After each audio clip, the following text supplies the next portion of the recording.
Hello everyone, my name is Jacob Paz, and my group members are Karen Guerrero and Carmen Andrade. And today our infographic is going to be talking about racial disparities in criminal justice. As you may know, this is a more prevalent issue that we are seeing being brought to everybody's attention in our society today. It is being covered a lot by the media, and we are seeing a lot more calls for action in our society. So, with that being said, we're hoping this infographic is able to give you, insight to just how truly there is disparity in our system, and maybe teach you something you didn't know. Let's go ahead and dive right in. According to Bias in the Law, a definitive look at racial prejudice in the United States criminal justice system, it states that the bulk of the empirical evidence seems to indicate that African Americans and Latinos are systematically discriminated against within the criminal justice system and at each and every stage of the criminal justice process. All else being equal, compared to European Americans, African Americans, and Latinos are significantly more likely to be stopped and frisked by the police. Once stopped, they also are more likely to be detained. Once they are detained, they also are more likely to be arrested and charged with an offense. Once they are charged, they are more likely to be convicted, and once they are convicted, they are less likely to be granted probation and less likely to be granted parole. So that brings us to our first statistic. In 2010, the arrest rate for blacks was twice the rate of whites, while the incarceration rate for blacks was 7 times the rate of whites. This is astonishing when you dissect the distinction on how much more African Americans are likely to be indicted compared to white people. Continuing on from that point, we see that by the age of 18, African American males are at a 30% risk of arrest compared to 22% for white males. And by the age of 23, African American males are at a 49% risk of arrest, whereas white males are at a 38% risk of arrest. This is interesting to see how even at an earlier age, African Americans tend to be singled out by police officers more so than their counterparts. I think that at times people say this can lead to further straying away from the quote-unquote right path, and they feel wronged by the system at an earlier age. Furthermore, while comprising only 13% of the U.S. population, African Americans account for almost 1/3 of arrests. They also account for almost 1/3 of the population on some form of community corrections supervision. On the flip side, not only are African Americans indicted the most, but they also have the most crimes committed against them. The rate of non-homicide violent victimization for African Americans in 2015 was 30% higher than the rate for whites. In 2015, African Americans comprised 52% of homicide victims and were murdered at a rate nearly 7 times that for white Americans. So the photo on the right highlights a protest in wake of recent events. As you may know, racial injustice when it comes to arrests has received more media attention in recent years than ever before, due to the power of social media. We have seen more police officers held accountable for their actions. An example, Derek Chauvin is the most recent example we have of a police officer actually being sentenced and indicted for killing an unarmed African American man. So the unfortunate truth is that in proportion to their share of the population, African Americans represent a larger percentage of the population killed by police, unarmed and armed. In fact, African Americans are 3.23 times more likely than white Americans to be killed by police, according to a new study by researchers from Harvard Chan School of Public Health. The researchers examined 5,494 police-related deaths in the U.S. between 2013 and 2017. Rates of deadly police encounters were higher in the West and South than in the Midwest and Northeast, according to this study. Now let's look at the death penalty. Are there any racial disparities that go with it? Let's take a brief look at the chart on the right. That chart represents the percentage of African Americans and other races that were executed under the death penalty.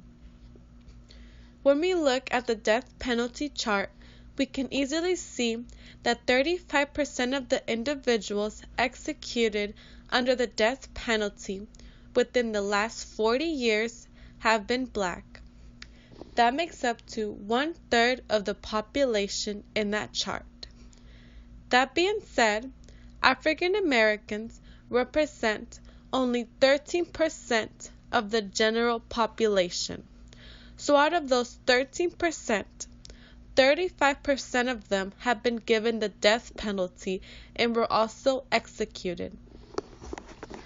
African Americans are pursued, convicted, and sent to death at a disproportionately higher rate than any other race. Another astonishing stat is that if African Americans and Hispanics were incarcerated at the same rates as whites, people would actually be able to see a decline by almost 40% of the prison and jail populations. That would be a very high decline for the incarcerated population. That itself shows how much disparities are in sentencing, because people would actually see a decrease in population. We can also see that African Americans are more likely to be detained pre-trial, face a much higher lifetime likelihood of serving time in prison relative to other racial and ethnic groups, and comprise a disproportionate share of the currently incarcerated. When we look at all of this data, it is easy to see that there are significant disparities in sentencing and punishment for African Americans. Besides that, a victim can also play a major role in the sentencing as well. For example, in the article, Racial Discrimination in the Administration of the Death Penalty, it is mentioned that there is a higher possibility for the sentencing to be more severe when the victims were white and the offender was a minority.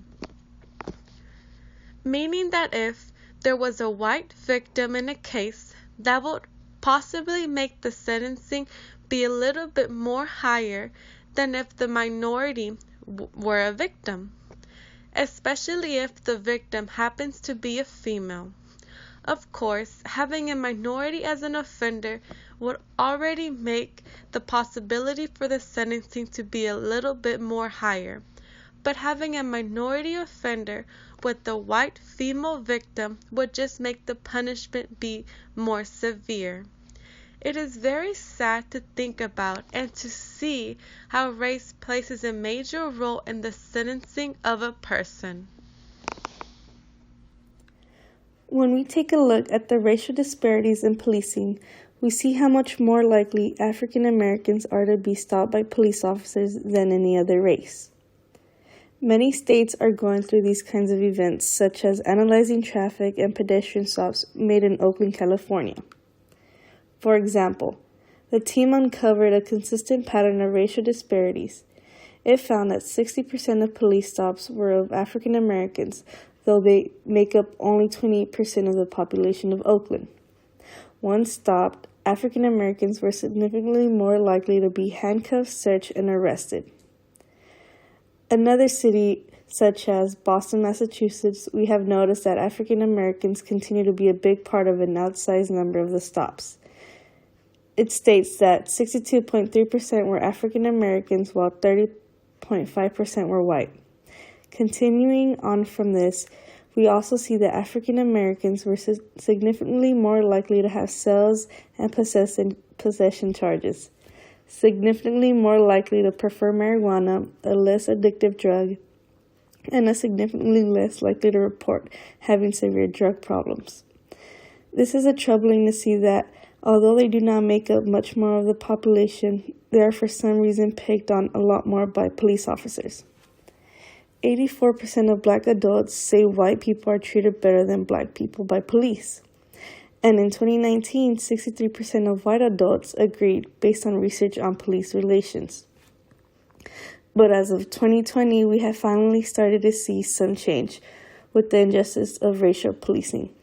Plenty of protests have been started and been successful in showing those who have higher power that change has to be made, like the image on the top right. Although we are seeing some change, there is still a lot more to be done, because in conclusion, the unfortunate truth is that often African Americans are stereotyped and therefore given a harder time by police officers compared to other races. At the bottom of our infographic, you are able to see the actual photos that were taken of police officers using excessive force